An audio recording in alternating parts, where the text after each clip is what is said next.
தமிழர்களுக்கு என் அன்பான வணக்கம். மாற்றம் ஒன்றே மாறாதது அப்படின்னு சொல்லுவாங்க. தினம் நம்ம அதே சாப்பிட்டு அதே ட்ரெடிஷ்னல் ஃபுட் நம்ம சாப்பிட்டு நமக்கு சம்டைம்ஸ் போர் அடிச்சிடும். ஒரு மூடு வரும்போது வேறு ஏதாவது ட்ரை பண்ணலாம், வேறு ஏதாவது டிஃப்ரெண்ட்டாக சாப்பிட்லாம் அப்படின்னு தோணும். அந்த டைமில் தான் இந்த ரெசிபி நல்லா கை கொடுக்கும். நான் வந்து ரீசெண்டாக ஒரு 2 வீக்ஸ் முன்னாடி வந்துட்டு இங்கே லண்டனில் சைனா டவுன் இருக்குது, அதே மாதிரி யூஎஸில் இருக்குது, சிங்கப்பூரில் இருக்குது, நிறைய இடத்துல சைனா டவுன் இருக்குது. ஏன்னா வந்து நிறைய சைனீஸ் ரெஸ்டாரண்ட்ஸ்லாம் நல்லா இருக்கவங்க, அங்கே போய் சாப்பிட்லான்ட்டு நான் அங்கே போய் சாப்பிடும்போது வந்து இந்த மெனுவில் வந்து ப்ரான்ஸ் வித் மேங்கோஸ் அப்படின்னு போட்டிருந்தது. அதை ட்ரை பண்ணலான்னு சொல்லும்போது நான் நல்லா ரொம்ப எனக்கு பிடிச்சிருந்துச்சி. நான் வந்து ட்ரை பண்ணேன். திருப்பி வீட்டில் கொஞ்சம் மோரல்லெஸ் நல்லா அந்த டேஸ்ட் வந்துச்சு எனக்கு. அதே ரெசிபி வந்து நான் உங்களோட ஷேர் பண்ணலான்னு இருக்கேன். நீங்களும் ட்ரை பண்ணிங்கன்னா இது வந்து ஈஸியாக நீங்கள் வந்து ஒரு நார்மல் சும்மா ஒரு ஒயிட் ரைஸோட கூட போட்டு சாப்பிட்லாம். ஆனால் மெயினாக வந்து ஃப்ரைட் ரைஸோ இல்லைனா வந்து ஒரு சிம்பிள் புலாவ் ரைஸோ அது கூட வந்து நீங்கள் நல்லா வச்சு சாப்பிடும்போது ஈஸியாக சிம்பிளாக நல்ல ஃபுட் சாப்பிட்ட மாதிரி ஒரு திருப்தி இருக்கும். நல்ல ஒரு சாப்பாடுக்கு நல்ல இன்க்ரீடியன்ஸ் தான் மெயினாக வேணும். எனக்கு ரொம்ப பிடிச்ச இன்க்ரீடியன்ஸ் இல்லை எல்லாமே.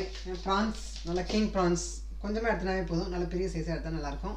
அது கூட வந்து நல்லா ஒரு பழுத்த மாங்காய், அப்படி இல்லைன்னா வந்து பழுக்காத மாம்பழம், அந்த மாதிரி இருந்தால் உங்களுக்கு நல்லாயிருக்கும். ஸோ அதை எடுத்துக்கோங்க.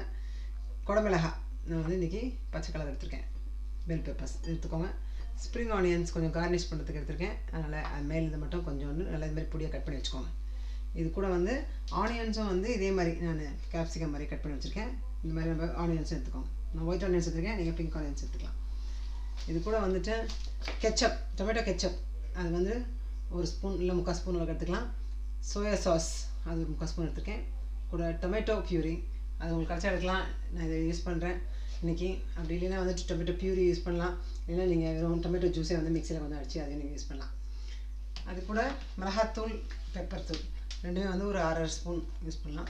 உப்பு, அப்புறம் ஒரு 1/2 லைம் வந்து நான் புளிய போகிறேன். இது கூட வந்து கொஞ்சம் தண்ணி ஊற்றி செய்ய போகிறேன். அப்புறம் ஆலிவ் ஆயில். இவ்வளோதான் நமக்கு வேணும். ஈஸியாக நம்ம வந்து நல்லா ஒரு பேனில் போட்டு நல்லா நம்ம டாஸ் பண்ணி எடுத்துகிட்டு போகிறோம்.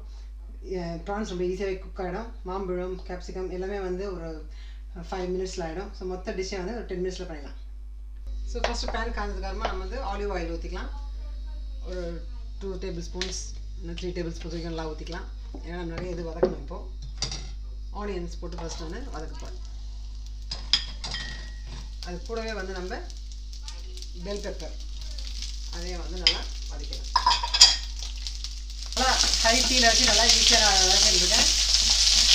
இப்போ வந்து உள்ள வதக்கிறதுனால நான் பொடியெல்லாம் போட்டுடலாம். மிளகாத்தூள், அது கூடவே வந்து பெப்பர் தூளும் போட்டுடலாம்.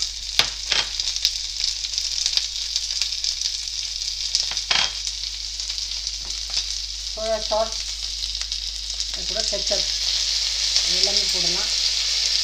கொஞ்சம் தான் இருக்கிறோம், அதனால் எல்லாமே நல்லா வலிச்சு போட்டுடலாம். ஸோ டொமேட்டோ பியூரி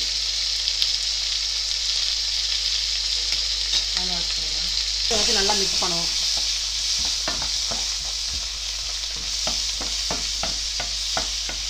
ஏன்னா எக்ஸ்ட்ரா ஆனியன்ஸும் கேப்சிகம் கொஞ்சம் டைம் ஆகும். ப்ரான்ஸ் வந்து ரொம்ப வேகவே வேகக்கூடாது, ரொம்ப ரப்பர் மாதிரி ஆகிடும். சரி, இது லேசாக கொஞ்சம் நல்லா வதங்கட்டும். டாஸ் பண்ணி விடுங்க. இந்த மாதிரி ஐட்டம்ஸ் போட்டு இந்த மாதிரி குக் பண்ணும்போது குக் பண்ணுறதே ரொம்ப வந்து இன்ட்ரெஸ்டிங்காக அழகாக இருக்கும். ஸோ நான் இப்போ வந்து அதில் மாம்பழம், அது மேங்கோ, பழுத்த மாங்காய், ப்ரான்ஸ், நல்லா ப்ரான்ஸ் வந்து போட்டோட சுருண்டா போதும் கொஞ்சம். அதனால் இது வந்து நம்ம ரொம்ப போட்டு வதக்க போகிறதில்ல, ரொம்ப போட்டு நம்ம அதை வறுக்கவும் போகிறதில்ல. நம்ம டெலிகேட்டாக ஹேண்டில் பண்ண போகிறோம்.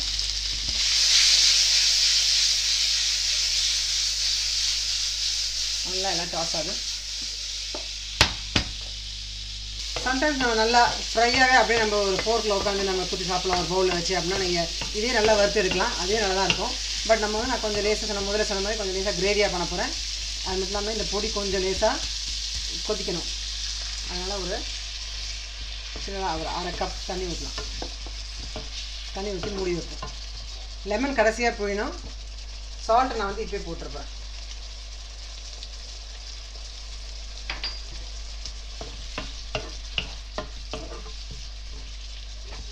வைப்போம். ஒரு 2 மினிட்ஸ் சேவ் பண்ணலாம். ஸோ இப்போ ஒரு 3 மினிட்ஸ் ஆகிடுச்சு.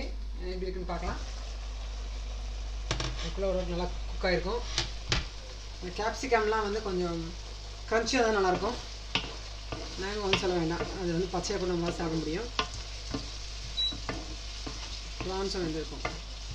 இந்த டைமில் நம்ம என்ன பண்ணலாம் வந்துட்டு உங்களுக்கு இன்னும் கொஞ்சம் திக்கன் பண்ணனா ஆஸ் யூஷுவல் நம்ம என்ன பண்ணோம் கார்ன்ஃப்ளவர் இப்போ ஒரு ஸ்பூன் கார்ன்ஃப்ளவருக்கு 2 ஸ்பூன் நல்ல ஒரு கோல்டு வாட்டர் போட்டு நம்ம கலக்கிட்டு கட்டி இல்லாமல் அதில் ஊற்றினா கிரேவி இன்னும் கொஞ்சம் திக்காகும் உங்களுக்கு ஆகணும்னா கொஞ்சம் லேசாக ஒரு ஸ்வீட்னஸ் இன்க்ரீஸ் பண்ணால் ஒரு 1/4 ஸ்பூன் நீங்கள் வந்து சக்கரை போடலாம் இந்த மாதிரி உங்களோட க்ரியேட்டிவ்னஸ் நீங்கள் யூஸ் பண்ணிட்டு கொஞ்சம் என்ஹான்ஸ் பண்ணலாம் அந்த டிஷ்ஷை பட் இது அப்படியே வந்து நல்லாயிருக்கும் டேஸ்ட்டாக இருக்கும் ஏன்னா எனக்கு வந்து மெயினாக டிஷ்ஷை விட அதோடைய இன்க்ரீடியன்ஸ் தான் நமக்கு என்னென்ன போட்டிருக்கோம் அப்படியே எடுத்து சாப்பிட்லாம் தான் ரொம்ப ரெகுலர் குக்கிங் சம்டைம்ஸ் ட்ரெடிஷ்னலாக பண்ணி ரொம்ப நல்லா வறுவலாக சாப்பிடுவோம் சில நாள் வந்து எனக்கு அப்படியே அந்த காயெல்லாம் மெயினாக சாப்பிட்லாம் ப்ரான்ஸ் சாப்பிட்லாம் அப்படியே ஆனியன்ஸ் சாப்பிட்லாம் மேங்கோஸ் சாப்பிட்லாம் இந்த கேப்சிகம் எடுத்து சாப்பிட்லான்னு இருக்கும் ஸோ அந்த டைமில் இந்த மாதிரியே டிஷ் அப்படி லைட்டாக விட்டுருந்தோம் ஸோ இதை நம்ம வந்து ஒரு பாட்டில் ட்ரான்ஸ்ஃபர் பண்ணி வச்சுருவோம் எப்பவுமே ஆஃப் பண்ண அப்புறம் லெமன் போடணும் இல்லைனா வந்து அது கசக்க ஆரம்பிச்சிடும் இப்போ வந்து நான் நல்லா லைம் வந்து ஒரு ஹாஃப் புழிகிறேன்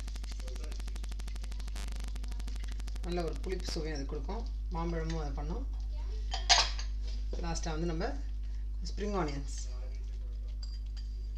அதையும் போட்டு லேஸாக ஒரு மிக்ஸ் பண்ணிவிட்டு சர்விங் பவுலுக்கு ட்ரான்ஸ்ஃபர் நம்மளுடைய fusion dish prawns with mangoes வந்து நல்லா ஈஸியாக குயிக்காக ரெடி ஆகிடுச்சு இது ஒரு நல்ல ஒரு லேசி டேயில் நீங்கள் எல்லா இன்க்ரீடியன்ஸும் ஒன்றா அப்படி போட்டு ஒரு பரட்டி ஒரு 5-10 மினிட்ஸில் ஈஸியாக பண்ணி நல்லா என்ஜாய் பண்ணலாம் அதனால் நீங்கள் சீக்கிரமாகவே ட்ரை பண்ண போகிறீங்கன்னு தெரியும் ட்ரை பண்ணுங்கள் என்ஜாய் பண்ணுங்கள் தேங்க்ஸ் பாய்